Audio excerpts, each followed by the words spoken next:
Hai hai hai, selamat datang kembali di Mimin Art Channel. Tentunya penasaran kan dengan alur cerita selanjutnya? Yuk kita langsung saja dengerin ceritanya. Bab 100. Kembali padamu. Aileen terlonjak saat merasakan sepasang tangan melingkar di perut. Disusul dengan ciuman singkat di pipi, wanita itu sontak membalikkan tubuhnya. Dalam hitungan detik kedua bola matanya seketika tergenang cairan bening. Hatinya seperti diterbangkan ke udara, hampir tidak percaya melihat siapa yang sedang berdiri di hadapannya. Dengan senyum hangat, "Mas, wanita itu kehilangan kata-kata. Lidahnya terasa kaku, hanya sorot mata yang mampu menggambarkan suasana hatinya saat ini. Sementara lelaki itu di hadapannya hanya mengerutkan dahi sambil melipat tangan di depan dada. Suami pulang bukannya disambut pelukan malah melotot. "Kayak lihat tentu saja kamu." Aileen masih membeku, seperti berada di antara hayalan dan nyata. Bukan apa-apa, ia sudah sering melamun dan mengira suaminya pulang. Tetapi kemudian ia tersadar bahwa semuanya hanya mimpi. Namun yang berdiri di hadapannya sekarang terasa sangat nyata. Bahkan sentuhan dan ciuman tadi masih terasa hangat. "Ini benar-benar kamu, Mas. Kamu sudah pulang?" Suara Aileen terdengar gemetar. "Ya, aku pulang untuk kamu." Semakin deras air mata yang mengalir di pipi wanita itu. Tanpa kata, ia langsung menabrakkan tubuhnya ke pelukan sang suami, melepaskan kerinduan yang memenuhi hatinya. 3 bulan lamanya Alfian meninggalkan anak dan istrinya demi menjalani pengobatan di Jerman. Kala itu Aileen ingin ikut menemani, namun kondisi kehamilan kembar dan beberapa masalah kesehatan lain membuatnya tidak mendapat izin dari dokter untuk naik pesawat dalam waktu yang lama. Sehingga yang dilakukan Aileen hanya memantau perkembangan kesehatan suaminya dari jauh. Terkadang video call di waktu senggang atau menjelang tidur untuk sekedar melepas kerinduan. Isak tangis terdengar di ruangan itu. Alfian memeluk istrinya erat, menciumi ubun-ubunnya berulang-ulang. "Kenapa tidak bilang kalau mau pulang?" lirih Aileen. "Kalau bilang-bilang namanya bukan kejutan, sayang. Seharusnya kamu bilang supaya aku bisa dandan cantik untuk menyambut kamu, atau masak makanan kesukaan kamu di rumah. Kamu cantik dalam tampilan apapun. Aku lebih suka kamu yang seperti ini. Apanya yang cantik, gendut begini?" Alfian terkekeh. Nada manja istrinya ini sangat ia rindukan selama 3 bulan tinggal di Jerman. Sementara Aileen terdiam sejenak sambil memandangi sang suami dari ujung kaki ke ujung kepala. Kondisi Alfian sekarang jauh lebih baik dibanding sebelum berangkat ke Jerman. Kini Alfian terlihat bugar dengan tubuh sedikit lebih berisi. "Kamu sama si kembar sehat-sehat saja kan? Makannya tidak sering telat?" Alfian membungkukkan badan dan menciumi perut istrinya, seolah merespon sentuhan sang papa. 2 makhluk kecil yang tumbuh di dalam sana bergerak-gerak, sangat menggemaskan. "Sehat, dokter bilang jadwal operasinya 2 minggu dari sekarang. Tapi kamu sudah tidak sering mual lagi kan?" tanya Alfian. "Tidak lagi, hanya saja aku merasa sesak, mungkin karena ukuran perut semakin membesar. Kata dokter itu masih normal." "Syukurlah." Alfian membawa sang istri untuk duduk di sofa. Ia meletakkan kaki wanita itu ke pangkuannya, lantas melakukan pijatan ringan. "Kaki kamu makin bengkak, sayang. Ini sudah periksa ke dokter." Aileen ikut menatap kakinya yang memang tampak sangat membengkak. "Baru sore ini mau konsultasi, kakiku baru bengkak 2 hari ini. Tapi tadi pagi bengkaknya tidak seperti ini. Apa mungkin karena tadi aku kelamaan jongkok?" "Memangnya kamu dari mana tadi?" "Aku ke makam orang tuaku." "Oh." Aileen menatap Alfian yang sedang memijat kakinya. Perhatian kecil seperti ini membuat hatinya menghangat hingga tak terasa air mata kembali berderai. "Tuh kan, melau lagi." Alfian mengusap lelehan air mata yang mengalir di kedua sisi pipinya. "Tidak apa-apa, aku terlalu senang. Aku pikir akan melahirkan anak-anak sendirian tanpa ditemani kamu," lirih wanita itu. Aku tidak mungkin melewatkannya. Alpian masih ingat kelahiran Boy beberapa tahun lalu. Sangat dramatis dan penuh perjuangan. Wayah Boy mana? Bukannya tadi kata Gali kamu akan kesini sama Boy? Ya mas, Boy ke ruangan Kak Gali. Dia sedang galau karena mau ditinggal keluar kota. Oh, usai memijat, Alpian mengikis jarak dan duduk tepat di sebelah istrinya. Sebuah pelukan dan ciuman ia hadiahkan untuk sang istri. Sepasang mata Aileen terpejam meresapi hangat dan lembutnya sentuhan itu. Tak dapat ia pungkiri, ia sangat merindukan belayan Alpian. Namun tiba-tiba pintu terbuka, membuat Alpian melirik ke arah pintu dengan raut wajah kesal. "Sorry, aku lupa kalau Big Boss sudah pulang," ucap Gali menutup kedua matanya dengan telapak tangan. Jika Aileen menunjukkan reaksi malu-malu karena kedapatan bermesraan di kantor, Alpian malah bersikap santai. Seolah kejadian barusan bukan sesuatu yang memalukan. "Mau ngapain kamu? Kenapa tidak ketuk pintu dulu?" kesal Alpian. "Pintunya terbuka lebar begini Pak Bos. Lagian kalau mau bermesraan itu di rumah, di kamar, bukan di kantor," Gali mencibir sambil berjalan mendekati sang sepupu. "By the way, bukannya sore ini kamu mau keluar kota?" tanya Alpian melakukan gerakan meninju lengan lelaki itu. "Ya, tapi gimana ya, anakmu terus merengek minta ikut. Untuk kali ini aku tidak bisa ajak dia." Alpian tertawa memikirkan betapa repotnya Gali harus menghadapi anak aktif seperti Boy. Sekarang di mana dia? Dia di sebelah lagi makan es krim sama Jenny. Baru saja Alpian akan beranjak mencari putranya, Boy sudah muncul di pintu. Anak lelaki itu membuka mata lebar-lebar saat melihat siapa yang sedang berdiri tak jauh darinya. "Papa," panggilnya kegirangan. "Hei jagoan papa, sini cepat." Alpian berjongkok seraya merentangkan tangan.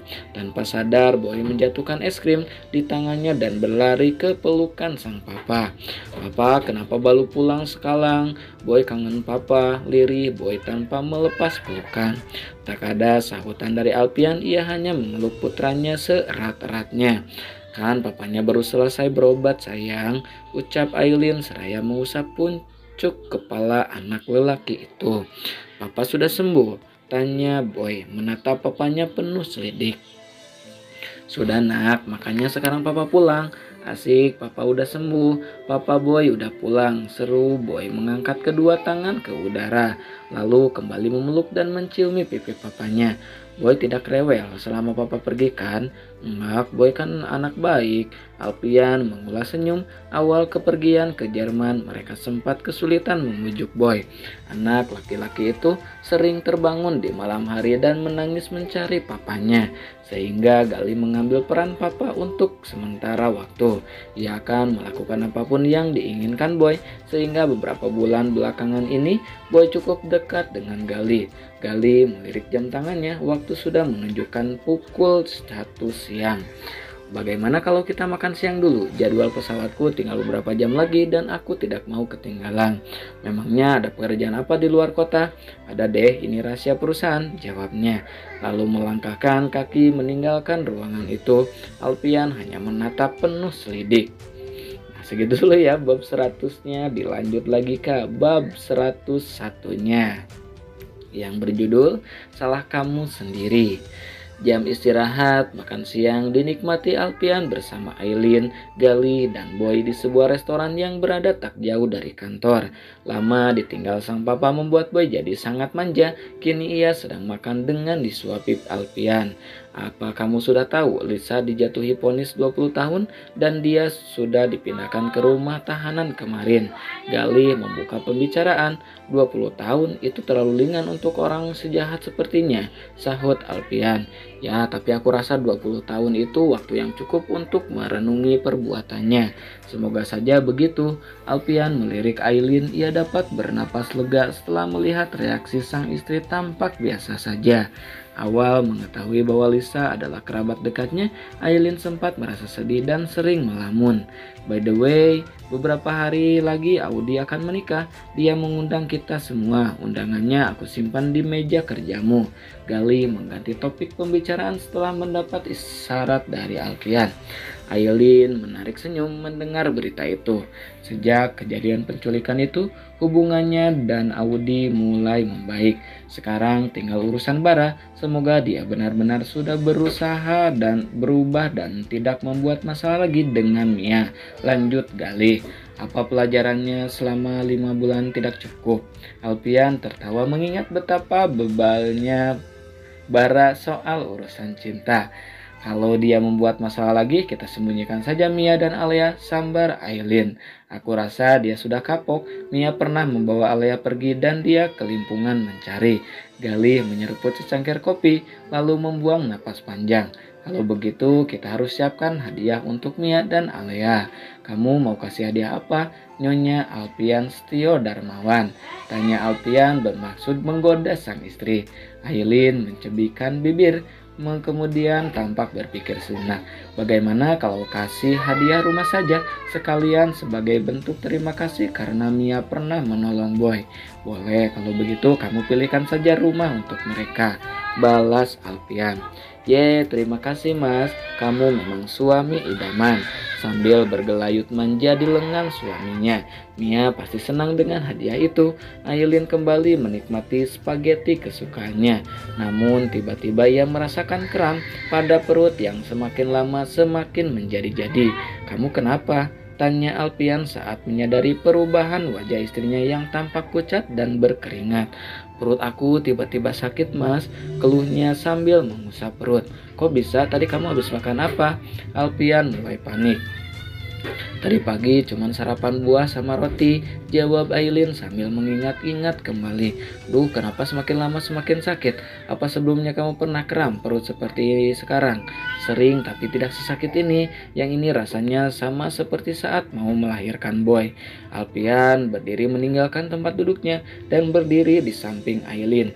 Jangan-jangan ini kontraksi? Tidak tahu mas, tapi jadwal operasinya masih 2 minggu lagi. Galih hubungi dokter Siska, kita ke rumah sakit sekarang. Oke, sahut Galih. Ayo Boy, kita mau kemana om? Bawa mama ke rumah sakit. Boy hanya melirik papanya yang panik. Juga mamanya yang terlihat kesakitan. Tetapi tentu saja kondisi ini belum dapat dicerna oleh anak seusia dirinya. Galih menggandeng Boy meninggalkan restoran. Sementara Alfian menuntun Aileen berjalan keluar. Cepat Galih, ucap Alfian yang sudah duduk di kursi belakang mobil sambil menyandarkan Aileen di bahunya. Tenang Al, jangan panik, kita harus tetap tenang. Alfian mengatur napas yang memburu. Benar kata Galih, ia harus bisa tenang dalam keadaan seperti ini. Sakit banget ya, tanyanya khawatir. Aileen hanya menyahut dengan anggukan kepala. Seluruh tenaganya seperti terkuras oleh rasa sakit yang datang bertubi-tubi, terutama di bagian perut dan punggung. Memang sakitnya tiba-tiba gitu? Tidak, sebenarnya sejak kemarin sering kram dan dalam waktu berjarak. Hanya saja aku pikir sama seperti kram biasa, jadi aku pikir tidak apa-apa. Tidak ada yang dapat dilakukan Alfian selain mengelus perut istrinya. Berharap semua akan berjalan baik-baik saja. Baru pulang dari luar negeri, ia langsung disambut ketegangan oleh sepasang anak kembarnya. Setibanya di rumah sakit, Aileen langsung mendapat penanganan dari tim medis dan menjalani serangkaian pemeriksaan yang berujung pada keputusan operasi dipercepat.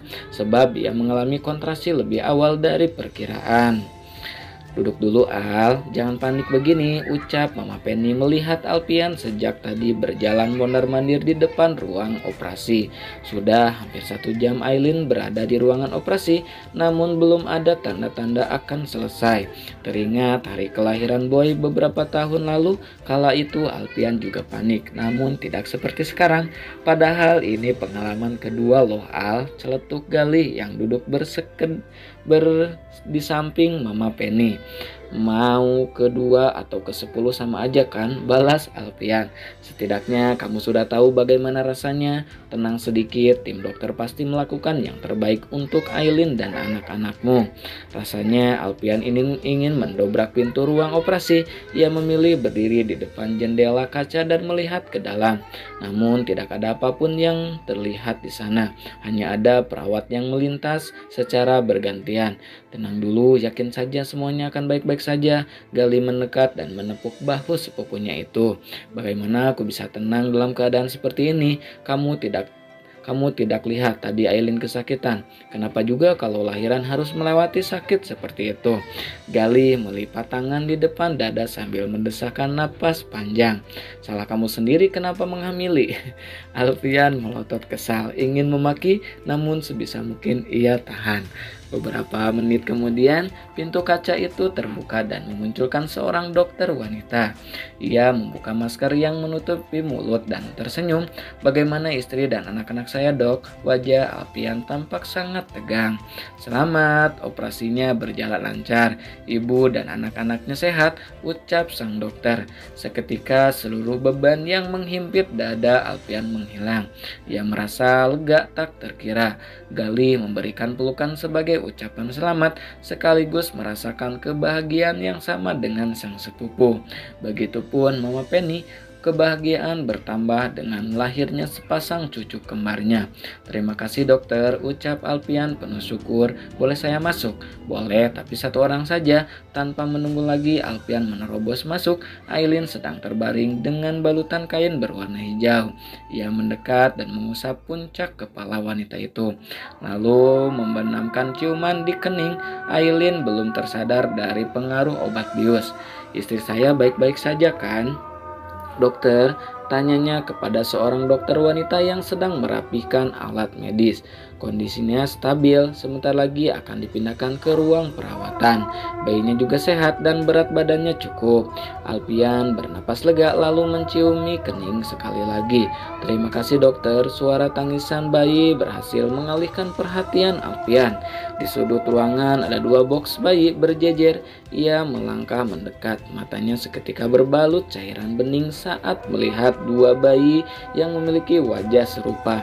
Satu memakai selimut biru dan yang satunya pink. Alfian mengucapkan salam di telinga masing-masing bayinya sebagai sambutan atas kelahirannya. Kemudian memilih menggendong bayi perempuannya terlebih dahulu. Tubuh kecil itu menggeliat dengan tangisan kecil. Sini sama papa sayang, bisiknya pelan. Ia peluk dan kecup pipi halus bayi kecil itu. Cantiknya anak papa. Ada senyum di sudut bibir Alfian jika Boy memiliki wajah serupa dengannya. Sepasang bayi kembar ini memiliki potongan dari sang mama, hanya bentuk hidung yang mirip dengan papanya. Lapar ya sayang, tunggu sebentar ya, mamanya masih tidur, sama papa dulu ya. Ia memeluk bayi kecil itu hingga perlahan tangisnya mulai reda dan tertidur dalam pelukan Alfian.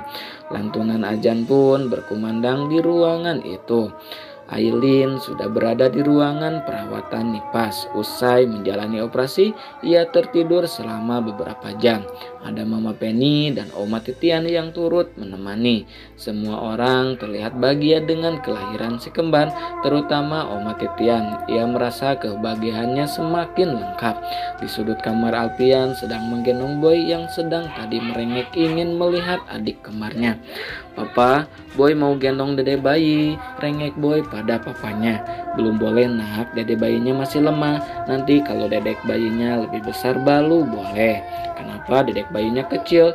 Pa, kenapa nggak kayak dedek Alea? Pikiran polos itu sedang membandingkan adik-adiknya dengan Alea yang sama-sama bayi tetapi memiliki ukuran tubuh berbeda. Dedek Alea kan sudah lebih besar, nanti juga dedek bayinya besar seperti dedek Alea. Boy lantas melirik Gali, sebuah pikiran konyol baru saja terlintas di benaknya. Om Gali kenapa nggak punya dedek bayi? Papa punya, Om Bala juga punya, masa Om Gali nggak punya? Tak ada jawaban dari Gali, lebih tepatnya bingung akan memberi penjelasan seperti apa.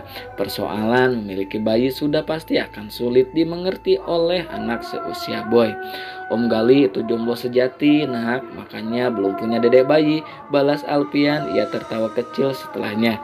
Jomblo itu apa, Pak? Tanya Boy bingung. Baru saja mulut Alpian terbuka untuk memberikan jawaban, hadiah pelototan sudah ia dapatkan dari Gali, membuat ayah tiga anak itu bungkam.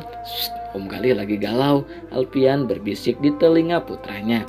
Sementara Gali masih terdiam, melirik jam yang melekat di dinding. Ia telah melewatkan jadwal penerbangan keluar kota.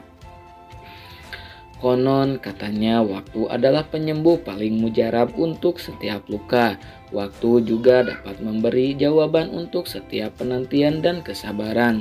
Tetapi waktu juga adalah pembangkit rindu dan kenangan, di mana kadang seseorang tenggelam di dalamnya dan tidak ada jawaban selain mencari dan menemukan kembali kepingan kenangan itu.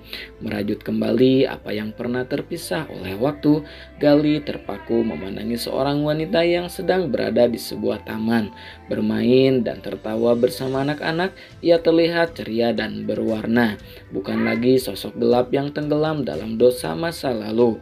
Rumah sakit Bunda menjadi tempat yang dipilih Riana untuk memulai hidupnya yang baru. Sebuah rumah singgah untuk anak-anak yatim. Sudah beberapa bulan ia mengabdikan hidupnya di tempat itu. Bu Gulu, ada yang caliin Bu Gulu. Gali tertawa kecil mendengar suara cadel seorang anak perempuan. Riana memeluk dan menciumi pipi gadis balita yang baru saja menabrakkan diri ke pelukannya. Siapa sayang? Gak tahu, ada kerutan tipis pada kedua alis wanita itu. Terus orangnya di mana sekarang? Itu di sana, jawabnya sambil menunjuk ke suatu arah. Pandangan Riana pun mengikuti kemana arah yang ditunjuk gadis kecil itu. Ia terpaku di tempat saat menyadari siapa sosok lelaki yang berdiri tak jauh darinya. Senyumnya teduh dan tulus, senyum penuh cinta yang masih sama saat terakhir kali ia melihatnya. Hai, dengan Ibu Guru Riana Lestari. Tak ada sahutan dari Riana. Bibirnya seperti terkunci. Tiba-tiba saja ia merasa seakan waktu bergerak lambat. Ia masih terpaku di tempat, hatinya bergetar. Gali, kak, kamu? Lelaki itu menerbitkan senyum menawan. Aku kesini untuk mencari seorang buronan yang menghilang beberapa bulan lalu. Kenapa kamu masih mencari aku? Bukannya waktu itu aku sudah bilang. Aku tahu, potong Gali dengan cepat. Tapi aku bawa sesuatu untuk kamu. Kalau setelah ini kamu mau ngusir aku, maka aku akan datang lagi nanti. Kalau perlu, aku akan jadi jalangkung yang datang tidak diundang pulang bawa tumbal. Riana mengatupkan bibir menahan tawa. Gali kemudian mengeluarkan sesuatu dari saku jaketnya. Lalu ia serahkan kepada Riana. Wanita itu terdiam sesaat memandangi sebuah kotak kecil pemberian Gali. Apa ini? Kamu wanita cerdas. Riana, kamu pasti tahu apa itu. Ya, tentu saja Riana tahu. Tanpa membuka kotak itu pun ia dapat menebak bahwa itu adalah bentuk lamaran. Maaf Gali, aku nggak bisa. Aku suka kehidupanku di sini. Tapi apa kamu nggak kasihan sama aku? Alpian sudah bahagia dengan Aileen dan anak-anak mereka. Pero dengan suaminya, dan sebentar lagi mereka akan punya anak. Bara juga akan menikah dengan Mia dan membesarkan Alea bersama. Sementara aku bukan amoeba yang bisa berkembang biak sendiri dengan membelah diri. Tak tahan lagi tawa Riana akhirnya lepas. Nah, segitu dulu ya bab 101-nya. Makasih banget buat kakak-kakak yang selalu stay tune. Jangan lupa di like, jangan lupa di subscribe juga ya. Makasih kakak, bye bye.